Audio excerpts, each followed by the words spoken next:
औरंगजेबाची कबर हटवण्यासाठी विविध संघटना सध्या आक्रमक भूमिका घेत आहेत। विश्व हिंदू परिषद आणि बजरंग दल विशेषतः आक्रमक झालेला आहे। आज राज्यामध्ये विविध संघटनांकडून संपूर्ण राज्यभर आंदोलन केलं जाईल।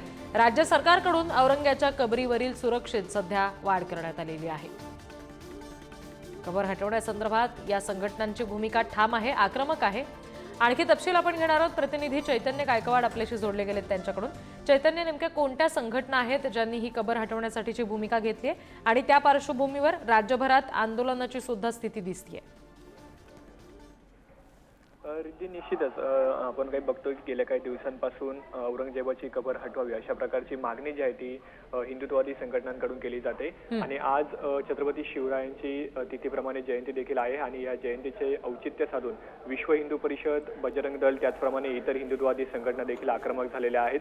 औरंगजेबाची कबर हटवा अशा प्रकारची मागणी जी आहे ती राज्य सरकारकडे केली जाते आणि या संपूर्ण पार्श्वभूमीवर आणि हिंदुत्ववादी संघटनांकडून जी मागणी केली जाते त्या संपूर्ण पार्श्वभूमीवर राज्यातील वातावरण देखील ढवळून निघाल्याचं आपल्याला पाहायला मिळतंय। आणि याच निमित्ताने औरंगजेबची जी खुलताबाद येथे कबर आहे त्या ठिकाणी देखील राज्य सरकारकडून आणि पुरातत्व विभागाकडून सुरक्षा देखील वाढवण्यात आली आहे। आज पुण्यासह संपूर्ण राज्यभरात एकाच वेळी हे आंदोलन देखील केले जाणार आहे। औरंगजेबाची कबर हटवावी अशा प्रकारची मागणी ही हिंदुत्ववादी संघटनांकडून केली जाते। जी निश्चित, धन्यवाद या सगळ्या तपशिलांसाठी।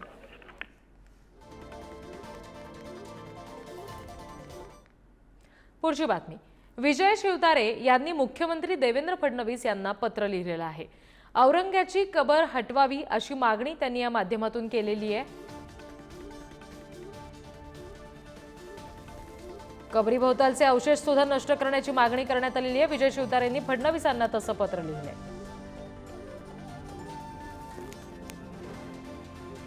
या कबरीभोवताली जे काही अवशेष आहेत ते सुद्धा नष्ट करावेत अशी मागणी शिवतारेंनी केली आहे आणि तसं मागणीचं पत्र सुद्धा शिवतारेंनी आता फडणवीसांना दिलेलं आहे।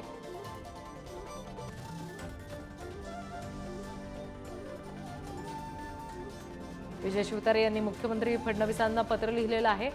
सध्या औरंगजेबाची कबर नष्ट करण्यासंदर्भात विविध संघटना जशी भूमिका घेत आहेत तसं आता राजकीय वर्तुळातले सुद्धा नेते ही भूमिका घेताना पाहायला मिळत आहेत।